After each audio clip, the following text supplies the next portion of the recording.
Parents tell their children a bedtime story about Mr. Redface, a friendly figure who brings gifts to good kids late at night. But inside one small apartment, that innocent bedtime story became something far darker. Because Mr. Redface was never a fictional character. He was a father. And what he did to his own son will stay with you long after the screen goes dark. Bad parenting takes place entirely inside a small, suffocating apartment.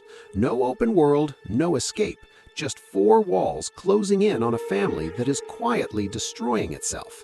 The visual style is deliberately unsettling, drawn like an old 90s cartoon. Familiar, nostalgic, almost comforting, until it isn't. This contrast between childlike visuals and deeply disturbing content is the game's most powerful weapon. It looks like something you watched as a child. It feels like something that scarred you as one.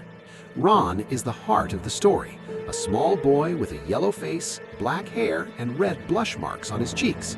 He looks innocent, vulnerable, exactly like what he is, a child who never asked for the family he was born into. Ron is not a hero. He is not powerful. He is just a boy trying to survive a night that no child should ever have to face. And when we first meet him, he is already dead.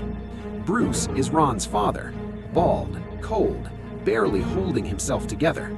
On the surface, he is just a man, flawed, angry, struggling. But when Bruce drinks, something changes. His face goes red, his eyes go wide, and the man disappears completely. What replaces him is Mr. Redface, taller, wider, demonic. It begins on Ron's birthday. His mother, Robin, returns home late from work, again. Bruce accuses her of cheating, slaps her. A fight erupts that has been building for years. Robin tells Bruce she is done, that she will return tomorrow to file for divorce, that she is taking Ron with her, and she leaves.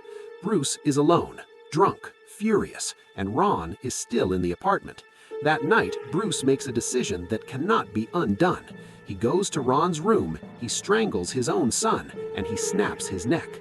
Ron dies on his birthday, in his own home, at the hands of his own father. But death is not the end for Ron. His spirit refuses to accept what has happened.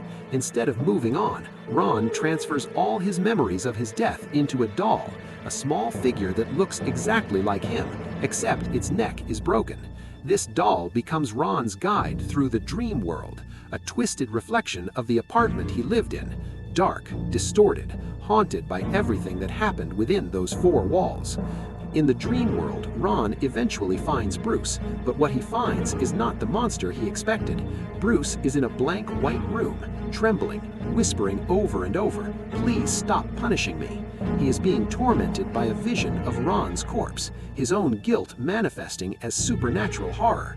This is the game's most powerful moment, the abuser reduced to a shaking, terrified figure, haunted by what he has done. Despite everything, despite being dead, despite being hunted by Mr. Redface in the dream world, despite the doll being attacked and decaying before his eyes, Ron finds courage. He confronts Mr. Redface directly. He throws a spell card into the room where his mother is trapped. In the real world, Bruce wakes up in his bed shivering. The closet doors open to reveal Ron's corpse staring him back. Ron's mother returns the next morning and finds what Bruce has done. The police are called. Bruce is arrested, put in jail, a man who drank too much, who hit his wife, who killed his son, and who now faces the consequences of every choice he made. But Ron is still gone. Bad parenting is not just a horror game, it is a mirror, a reflection of what happens inside homes where no one is watching, where the monster is not supernatural, where the thing children fear most sleeps in the next room and shares their last name. The developer made this game as a reflection of real experiences, and that is what makes it truly terrifying.